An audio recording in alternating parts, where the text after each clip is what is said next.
Friends, அக்கா எனக்கு கழுத பொம்மை கொடுக்கறதா சொல்லியிருக்காங்க ஃப்ரெண்ட்ஸ்.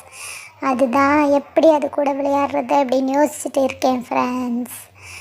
ஜாலியாக விளையாடுவேன். அதை தான் நீங்கள் ரசிக்க போகிறீங்க. பார்த்துக்கிட்டே இருங்க, கடைசி வரைக்கும் பார்க்கணும், சரியா? கொஞ்சம் கூட ஸ்கிப் பண்ணிடக்கூடாது. ஸ்கிப் பண்ணிங்கன்னா மிஸ் பண்ணிடுவீங்க. ஓஹோ, நீயும் அக்காவும் இப்படி தான் ஜாலியாக விளையாடிட்டுருக்கீங்களா எப்போ பார்த்தாலும்?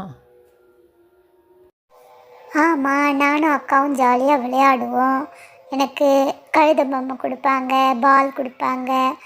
அதுக்கப்புறம் சிட்டி அப்படின்னு ஒரு பொம்மை இருக்குது எங்கள் வீட்டில், அதை கொடுப்பாங்க ஃப்ரெண்ட்ஸ். சுட்டி கிடையாது, சுப்பிரமணி சுட்டி கிடையாது, சிட்டி அப்படின்னு ஒரு பொம்மை இருக்குது எங்கள் வீட்டில், அதை கூட எனக்கு விளையாட கொடுப்பாங்க ஃப்ரெண்ட்ஸ். நான் விளையாடிட்டு இருப்பேன் ஃப்ரெண்ட்ஸ். எல்லோரும் பார்த்து ரசிச்சுட்டு இருப்பாங்க ஃப்ரெண்ட்ஸ். உன்னை தவிர இந்த வீட்டில் வேறு யாரும் விளையாட மாட்டாங்களா?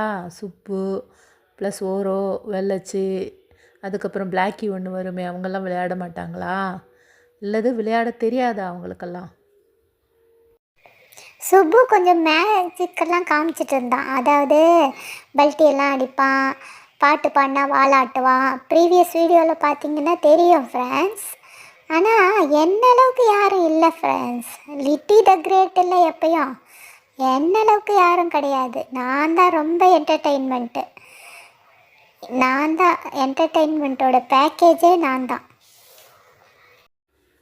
சரி சரி, தற்பெருமெல்லாம் பேசாத. ஓவர் தற்பெருமை பேசின்னு இருக்கிற நீ, சரியா? ரொம்ப தற்பெருமை பேசாத, ஓகேவா? தற்பெருமை பேசலை ஃப்ரெண்ட்ஸ், இருக்கிறத சொன்னேன் ஃப்ரெண்ட்ஸ்.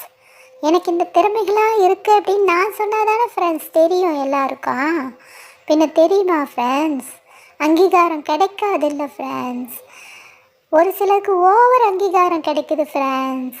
எனக்கு ஒரு துளி அங்கீகாரம் கூட கிடைக்க மாட்டேங்குது ஃப்ரெண்ட்ஸ். நான் என்ன பண்ணுறது?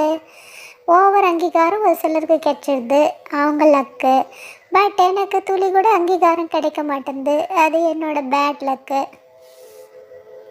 அடுத்தது செம்மறி ஆடு பொம்மையா? நடத்து நடத்து, நடக்கட்டும் நடக்கட்டும்.